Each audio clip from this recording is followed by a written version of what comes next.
Millionaire was about to sign his bankruptcy, but the waitress spilled coffee on the contract and the pen was already in his hand. The paper was on the table. 35 years of work were about to end with a stroke of blue ink. He looked at the sheet and took a deep breath. How many signatures like this one had he given over a lifetime? Contracts that opened doors, deals that raised floors, papers that built concrete things where only dirt had been before. And now he was sitting there to sign the only document that undid it all at once. The lawyer on the other side of the table said something about a deadline and procedure. Richard barely heard him. The man's voice came like a distant hiss, like the sound of a television in another room. Then came the noise.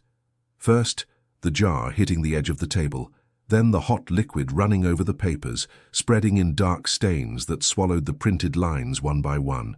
And then a silence that lasted perhaps 2 seconds, but felt much longer than that. The waitress had spilled the coffee on the contract. Richard looked up. The lawyer looked up. Everyone looked up at the girl holding the empty jar with trembling hands, her face completely red. She opened her mouth to apologize, and the lawyer was faster. He stood up from his chair with a sharpness that didn't fit the moment, called the papers irrecoverable, and started talking about reprinting, rescheduling, unnecessary delay. His voice was cutting, and Richard noticed something rehearsed in all that irritation, as if the man were using the chaos to divert attention from something else. The girl kept apologizing. She took napkins from the pocket of her apron and tried to save what couldn't be saved. And it was when she leaned over the table to dry the papers that she stopped. Her eyes froze on a point in the document for maybe 3 seconds. Richard saw it. The lawyer didn't see it, because he had his back turned, already on his phone.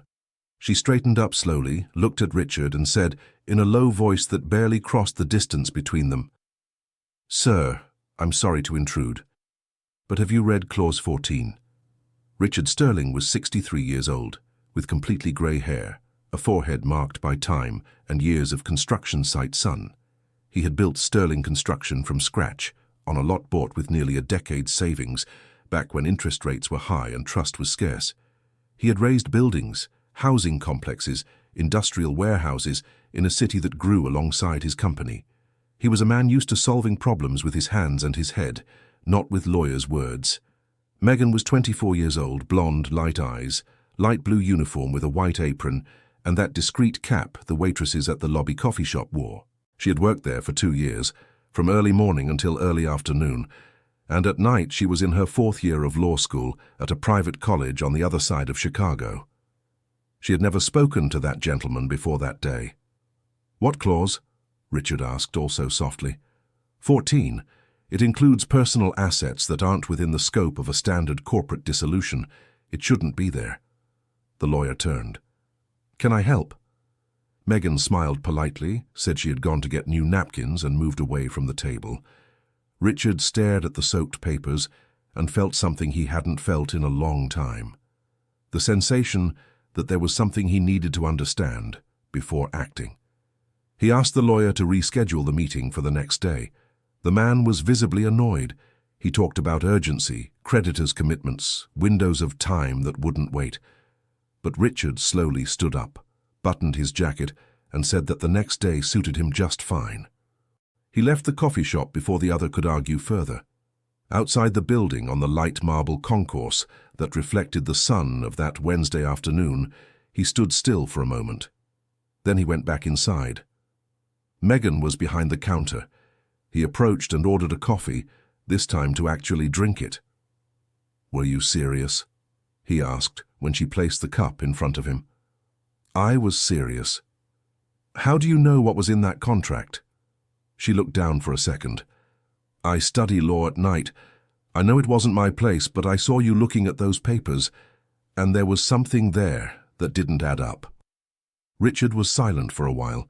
He took a sip of coffee. Outside, the flow of people in the building's corridor kept its normal pace, as if the world hadn't started rearranging itself inside there that afternoon. What exactly didn't add up? She hesitated. Richard noticed she was weighing whether to keep talking or pull back. Then she spoke. "Clause 14, according to her carefully chosen words, included a residential property registered in his personal name, not the company's. In a company dissolution, personal assets that weren't put up as collateral don't just go into the process like that, plain and simple. There was a detail there that she couldn't fully explain because she hadn't read the entire document, but it clearly didn't seem standard. Richard paid for the coffee, left a generous gratuity, and walked out with the weight of a new question in his chest. That property was the house where his daughter lived. Here I need to pause for a second, because when I got to this part of the story, I had to go back and reread it. I didn't believe it right away. And I think you'll understand that feeling in a moment. Sarah was 32 years old and Richard's only child. Her mother had passed away too soon when Sarah was 10, and since then, it was the two of them against the world. Richard had raised his daughter alone, working Monday through Saturday without complaining, without asking for help, without letting his daughter miss anything he could provide. Sarah had married Mark Harrison 4 years ago. Richard had never really liked his son-in-law. He didn't have a concrete reason. It was a feeling, that thing you sense in your gut when someone talks too much and asks too little. Mark was smart, charming at the right moments, always had a ready answer. He had worked at the company for 6 years as financial director, a position Richard had given him after the wedding because his daughter had asked and because he wanted to believe he was wrong about that suspicion. He was wrong to believe that. The company had collapsed 18 months ago. Richard found out later, much later than he should have, that the accelerated expansion Mark had proposed and led was supported by accounting that didn't reflect reality. Loans taken out under conditions no sensible business owner would accept, contracts signed with suppliers who charged commissions that went straight into accounts Richard never saw. Dear listener, if you're enjoying the story, feel free to hit like and especially subscribe to the channel. It really helps us who are just starting out. Now, continuing. When the hole appeared, Mark had already prepared the narrative. It was the market, it was the interest rate, it was the economic climate.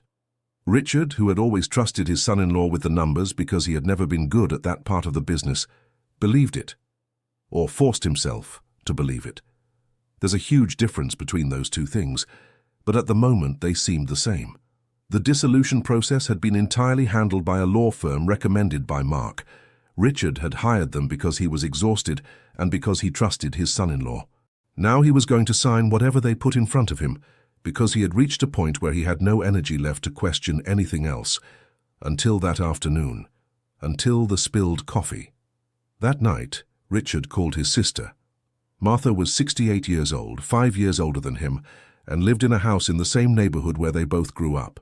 She had been a widow for 12 years, a mother of 2 children who had their own families, a woman of strong opinions and few wasted words. She had worked her entire life in a fabric warehouse that her husband had left to her, and she understood business with the practical wisdom of someone who never studied theory but had made mistakes and learned over decades. Richard told her what had happened. Martha listened without interrupting, which was already unusual. When he finished, she was silent for a moment. "Do you have the name of the lawyer who recommended the firm?" "I do." "Do you have someone trustworthy, not connected to Mark, who can read that contract before you sign anything?" Richard thought. There was a colleague of his from decades ago, owner of a locksmith shop that had grown alongside Sterling Construction. That colleague had a son who worked in corporate law in a neighboring city. "Maybe I do." "Then you call that someone tonight." "Not tomorrow. Tonight." Richard called.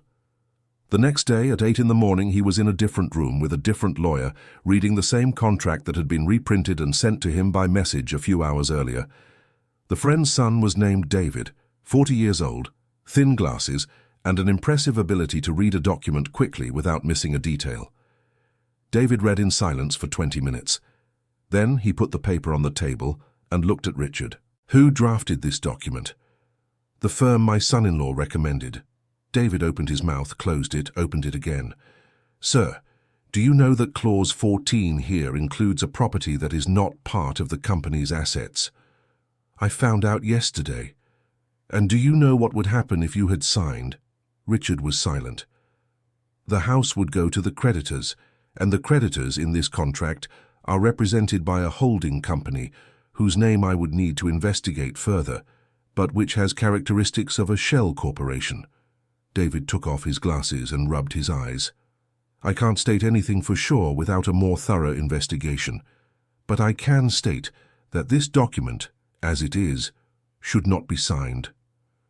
Richard felt his stomach turn, not from surprise, from confirmation. There is a difference between suspecting and knowing. Suspecting hurts one way, knowing hurts another. The house where Sarah lived was registered in Richard's name. It had been a gift he had given to his daughter after the wedding, but the formal transfer had been delayed by bureaucracy and then forgotten. Sarah didn't even know the house was still in her father's name, and Mark knew that perfectly well. The question that kept oscillating in Richard's mind throughout that day was what to do with what he knew. Telling Sarah meant destroying her marriage. It meant showing his daughter that the man she lived with had tried to take the roof from over their heads. Richard didn't know if Sarah was capable of absorbing that.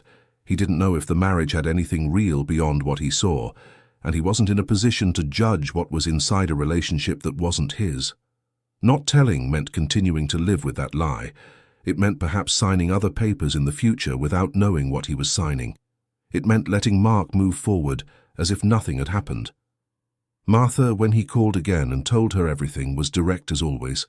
Richard, you're going to tell Sarah, not because you want to destroy her marriage, but because she's an adult and has the right to know who's sleeping next to her. And if she doesn't believe me? Then that's her problem. Your obligation is to be honest with your daughter. The rest is life. Richard spent an entire week trying to find the right moment. There is no right moment for a conversation like this. He knew that. But he kept looking anyway, like you do when you want something and are afraid at the same time. It was Sarah who started the conversation without knowing she was starting it. It was a Saturday morning, and she had stopped by to have coffee with her father, as she did from time to time. Richard had been living in a rented apartment since he had left the bigger house when the company started to sink. Sarah came in with a container of bundt cake she had made and looked at him with an expression he knew well. It was the expression of someone holding something back. "Dad, can I ask you something about the company?" He said yes. "Mark said you're going to sign the papers this week and everything will be settled, that the creditors keep the assets and you two are even. Is that it?" Richard looked at his daughter for a moment, at her eyes which were just like her mother's, at the way she held the bundt cake container without realizing she was squeezing it. "Sarah, I need to tell you something." It was a 2-hour conversation. Richard showed her the document, showed her the clause, explained what David had said. He didn't use harsh words. He didn't directly accuse his son-in-law of anything he couldn't yet prove. He just presented the facts as he understood them. Sarah listened to everything. She didn't cry. She was very quiet, which is sometimes more frightening than tears. At the end, she asked, "Is the house in your name?" "It is. And you hadn't told me that." "I forgot. The transfer got stuck." She kept looking at the table. "And Mark knew it was in your name?" It wasn't a question. Richard didn't answer. He didn't need to. In the following days, things happened in a way Richard hadn't expected. Sarah didn't confront her husband immediately. She watched, and as she watched, she began to notice things she had ignored for years. Conversations interrupted when she entered the room, messages quickly deleted, short trips without detailed explanation. She sought out Martha. The two of them sat together for an entire afternoon and talked. Martha didn't push Sarah in any direction. She listened. She asked a few questions. She let her niece reach her own conclusions. What Sarah found over the following weeks was the image of a marriage that had been built on something she had refused to see, not out of naivety, out of love. There is a difference, and both hurt in different ways. I'm not going to pretend I understand everything Sarah felt in that process, but I understand the part about looking at a situation and realizing you had chosen not to see. That is one of the hardest things to accept. Meanwhile, David continued investigating the contract. It took 3 weeks. At the end of that time, he brought Richard a report that showed clearly and with documentation that the creditors' holding company had been created 6 months before the dissolution process began, that Mark's name appeared indirectly through an intermediary partner, and that the scheme's goal was to absorb Richard's personal assets under the guise of a legitimate corporate debt. It was fraud. There was no other name for it. Richard sat with that report in his hand for a long time. Then he called Sarah. She answered on the first ring. She said she knew, that she had found things on her own, that she was, at that moment, in a separate room from the one where Mark was. Her voice was firm, too firm for what she must have been feeling inside. "Are you okay?" Richard asked. "I will be," she said. The confrontation with Mark wasn't dramatic. There was no shouting, no slammed door. It was a conversation at the kitchen table of the house that was still in Richard's name, in the presence of David as legal representative, where Mark was presented with the evidence and where he realized that the path he had built had come to an end. He denied it at first. Then he fell silent. Then he said he had done it because the company was sinking and he needed a way out. As if that explained anything. Sarah didn't say a word during that conversation. She kept her hands on the table, looking at her husband with an expression Richard had never seen on his daughter's face. It was the expression of someone deciding who they are from that moment on. Dear listener, if you're enjoying the story, feel free to leave a like and especially subscribe to the channel. It helps us a lot who are just starting out, now continuing. Richard's company was dissolved. That had been inevitable from the start, and he had made peace with that loss. What was saved was Sarah's house, Richard's apartment, and a portion of the personal assets Mark had illegitimately tried to include in the proceedings. A new contract was drawn up by David, with terms that reflected the reality of what was owed, not a penny more. Mark left Sarah's life without a fuss. There was no dramatic breakup, no public scene. There was only the silence of two people who had reached a point where there was nothing left to pretend. Sarah stayed in the house. Richard visited her the first Saturday after everything was settled. She had made bundt cake again. They had coffee on the porch and sat for a while without speaking, listening to the noise of the street. The neighbor's dog, a child, playing somewhere nearby. "You should have told me sooner," Sarah said, without accusation in her voice. "I know." "Why didn't you?" Richard thought. "Because I wanted to be wrong." "About him?" Sarah was silent. "I did too." There was a sadness in that which couldn't be denied, but there was also something cleaner, like when the rain stops after many days and the air feels different. Richard had lost the company he had built. That hurt in a way that wouldn't fade quickly. 35 years don't vanish easily from the memory of a 63-year-old man. Sometimes he woke up in the middle of the night, thinking about some project he had delivered, some building that had stood because of the decisions he had made, and he felt the weight of that in a way that was hard to describe. But he had woken up to not sign what he wasn't supposed to sign, and that had saved something much bigger than any company. Weeks later, Richard went back to the lobby coffee shop. He ordered his usual coffee. Megan was there, in her light blue uniform, the dark pitcher in her hand. She recognized him immediately. She was visibly at a loss for words.